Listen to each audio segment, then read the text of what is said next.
Hello, guys. I'm just trying to make this new series of me reading the.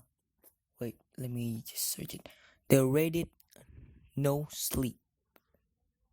It's basically a story, and I'm gonna read it to you guys. Also, I'm trying to learn to speak English better, and I thought by doing this, I could, you know, learn English and speak English better. So I'm gonna read this Readit No Sleep. Here we go. I'm at your bedroom window.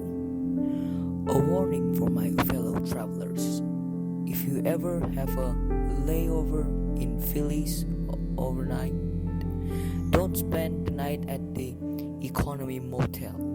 And if you absolutely must, steer clear of room 103. I was heading south to visit some family members for a few weeks, and unfortunately, the only flight available included a 7-hour layover in Philadelphia.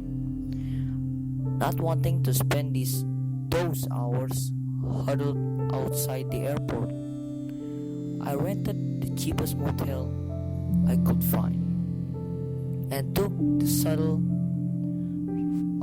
over at about 11 p.m. The place was just about the shadiest looking motel I'd ever seen. But it was a bed, right?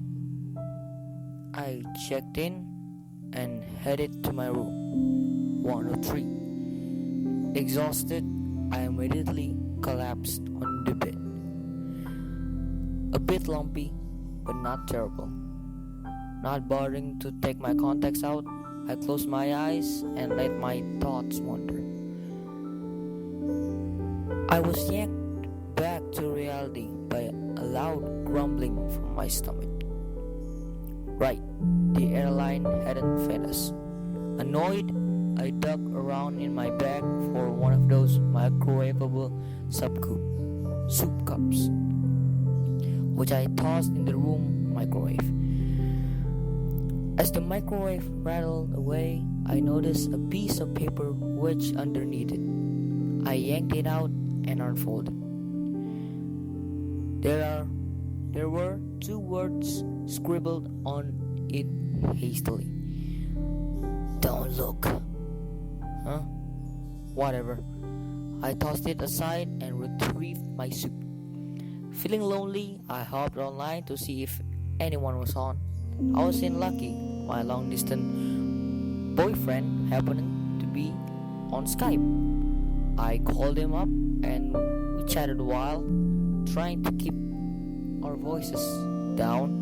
Eventually, though, he said something that made me laugh, and I heard a muffled curse come from upstairs. Feeling guilty, I said my goodnights and ended my call, with the intention of getting a bit rest before my next flight. As I lay in the now dark room, I noticed a thin stream of light coming from where the curtain didn't close completely. Annoyed, I got up to close to it. I was almost at the window when I heard it. I can see into your bedroom window. The voice sent a chill up my spine. It was very quiet and high-pitched, like child's. It was so soft, I wasn't sure I hadn't just imagined it. I shook my head and reached for the curtain. I know you can hear me. I'm at your bedroom window. I know you can hear me. I jumped back as a shadow crossed the stream of light coming into my room. I definitely hadn't imagined it that time. There was a voice directly outside my door. Someone was out there, looking in. I jumped back into bed and pulled the covers up my chin. I'm at your bedroom window. know you can hear me. I can see in your bedroom. Are you listening to me? I know you can hear me. Come, take a look. I'm at your bedroom window. The taunting went on, rattling into my thoughts and leaving me paralyzed in fear. Suddenly, I heard the tenant upstairs moving around again. Footsteps stomped over to the door above, and I heard muffled shouting. Hey! Shut up down there. This isn't funny. I have work in 4 hours. The door upstairs slammed and there was silence. I breathed a sigh of relief and leaned back against my pillow, determined to get some sleep. I'm still out here. Come, look at your door. Look at your window. I sat straight up, heart pounding in my ears. The voice was back. It whispered on and on, repeating its mantra over and over again. I put my hands over my ears and rocked back and forth, trying to block out the sound. It was no use. The longer I sat there, the louder it got, until I could hear it so clearly. It sounded like it was right next to me. Frantic, I picked up the phone and dialed the police. Stammering and stuttering in fright, I managed to give them the information. Where I was, what was wrong, please help, I'm scared. I didn't care if it was a prank at this point. My mind was reeling in terror. The officer assured me they'd be over shortly to see what the issue was. I thanked them and hung up the phone. As soon as I did, silence descended over the room. It wasn't just that the voice stopped, no, utter silence filled the room. The air conditioner stopped, the street noises outside ceased, even the faint hum of electricity from the TV and lights went away. It pressed on my ears with a tangible heaviness that sent shivers through me. Next to me, my phone rang. The caller ID told me that it was the police station calling me back. Cautiously, I picked it up and answered. Hello? I whispered. They aren't coming, growled the voice, and every light went out, plunging the room into complete and total darkness. In the dark, I fumbled for my bag. I might not have a flashlight, but I did have my video camera, which had a weak light on it. Besides, I can't deny I wanted to film this, if only to prove that I wasn't going insane. Finding it, I turned it on, casting a dim light over the room. Even with this light, the shadows still consumed the edges of my vision, making me jump at every perceived motion I caught in the corner of my eyes. Shaking, I forced myself to focus on the camera. Carefully, I stood up from the bed and walked toward where I thought the curtain was. The thin light from the camera only served to give a vague outline of the curtain and door, as though the darkness that had swallowed the room was even now working against the light of my camera. Carefully, I reached out and touched the curtain, pushing it closed all the way. Whatever was out there couldn't look in now. As I did, I heard a loud clicking sound next to me, like a latch turning in the door. Panicked, I whipped around to look at the door. Inexplicably, it had opened on its own. The latching sound I had heard, however, was the door getting caught by the extra security lock. I could see nothing through the cracks, just more inky blackness outside. I slammed the door shut again Double checking the locks and latches. Everything was in place. I breathed a sign of relief. That's when I heard it. A sort of scuttling sound coming from the back of my room, somewhere in the direction of the bathroom. Cautiously, I moved slowly toward the noise, trying to keep my hands from shaking too badly. I know whatever footage I got was going to be a mess of a wobbly camera, but my videographer skill weren't exactly my top priority at the moment. I approached the source of the noise, but found nothing there, except for another piece of paper, wedged partly behind wall-length mirror next to the closet. I fumbled to open the folded scrap, trying not to tear it in my haste. When I finally got it open, there were only 2 words: turn around. I was no doubt to do anything of the sort. Trembling, I slowly looked up in the mirror, while pointing my camera behind me at the same time. To my horror, the light from the camera illuminated a faint silhouette of something behind me. All I could make was a vague form, no taller than the height of the bed, and it was moving toward me. I broke out of my paralysis and dove into the bathroom. Slamming the door behind me, quietly sobbing, I leaned against the door and slowly slid until I was sitting on the cracked tiles. The door firmly closed and locked behind me. Whatever it was scrabbled a bit at the bottom of the door.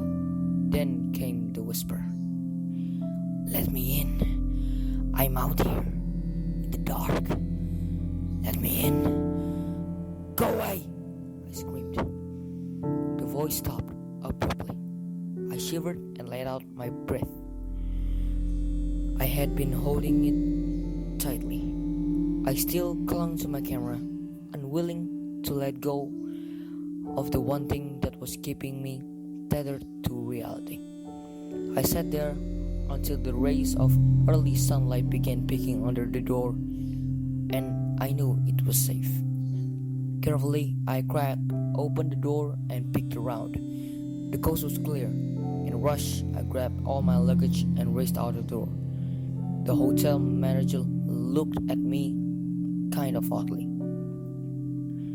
but I wasn't going back to that room. I spent the next hour waiting for the shuttle in the lobby.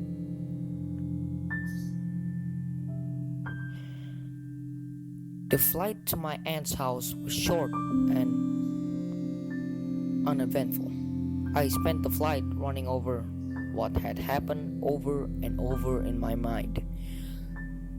Could it have been a prank? Who could have done that?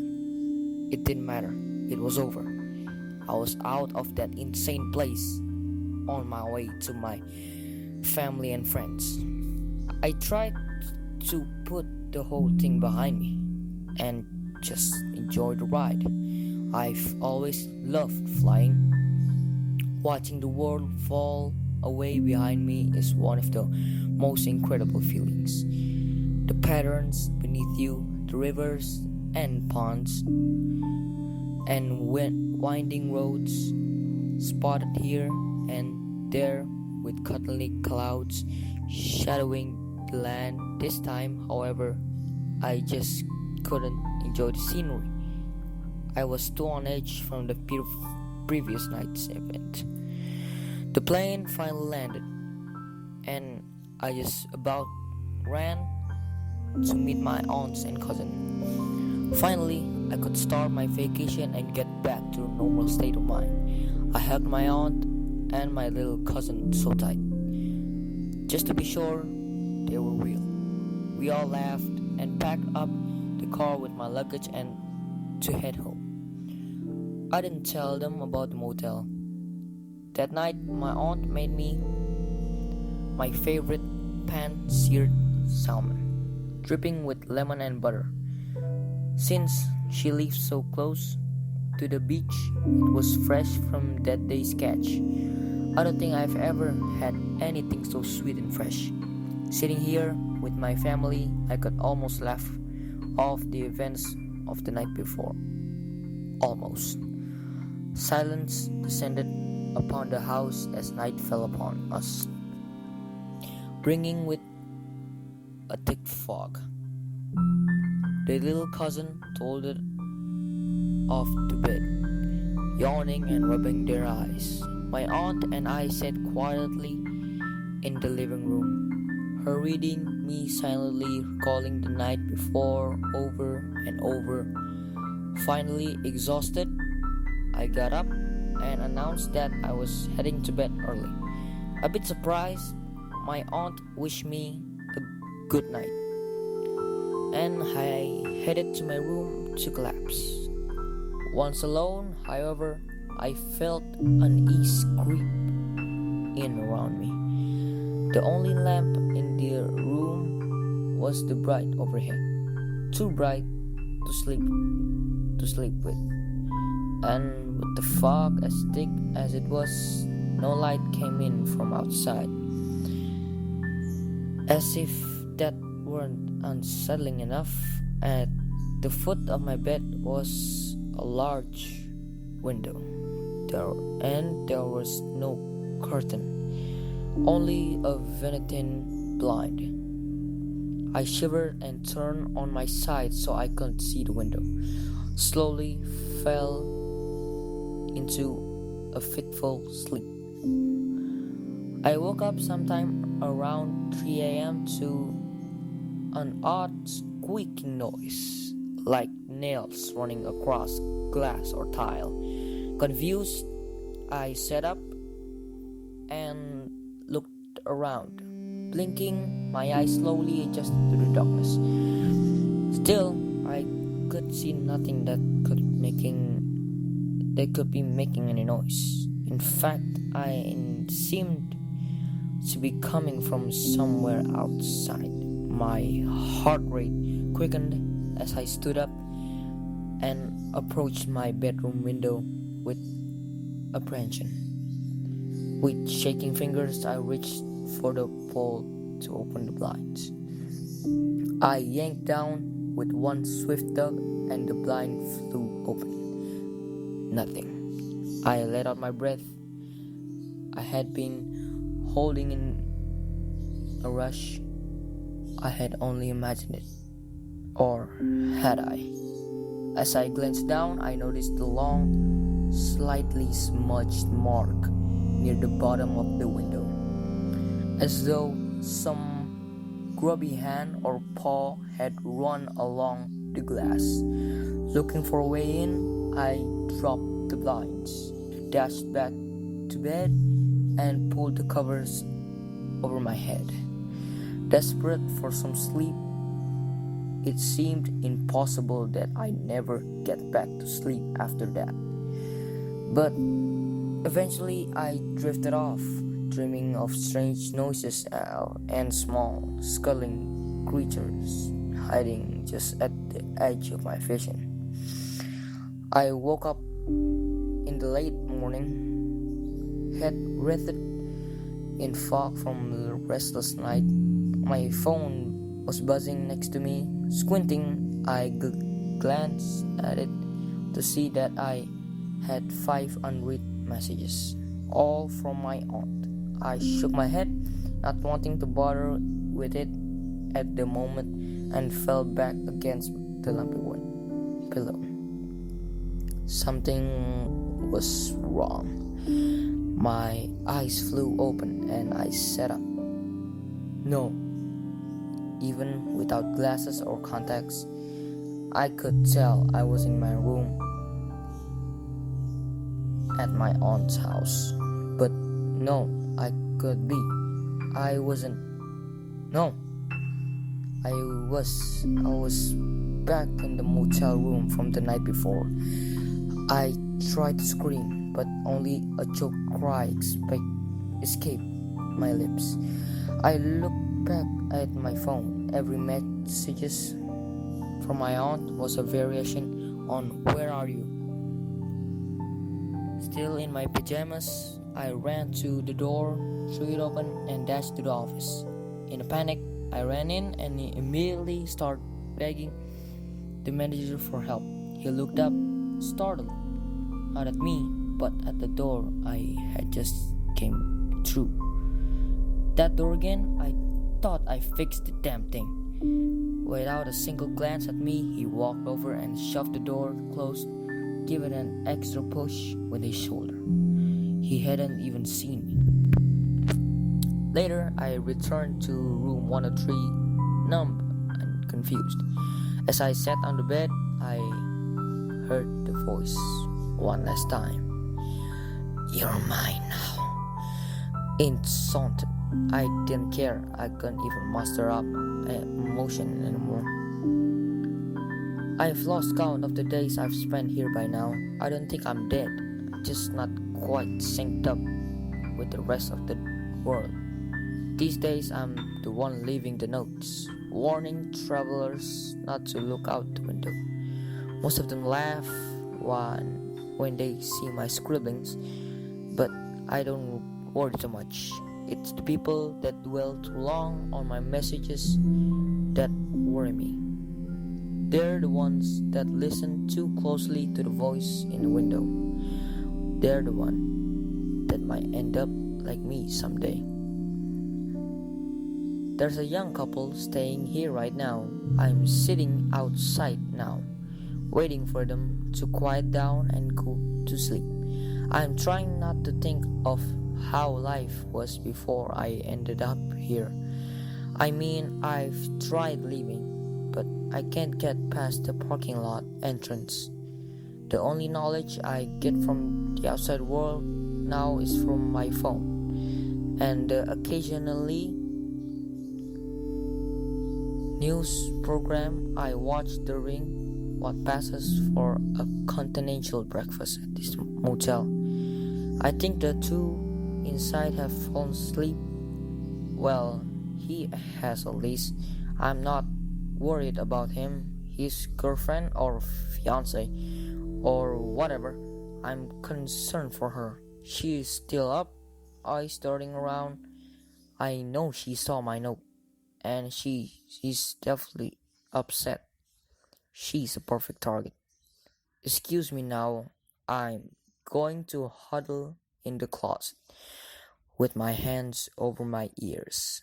The voice is going to start soon.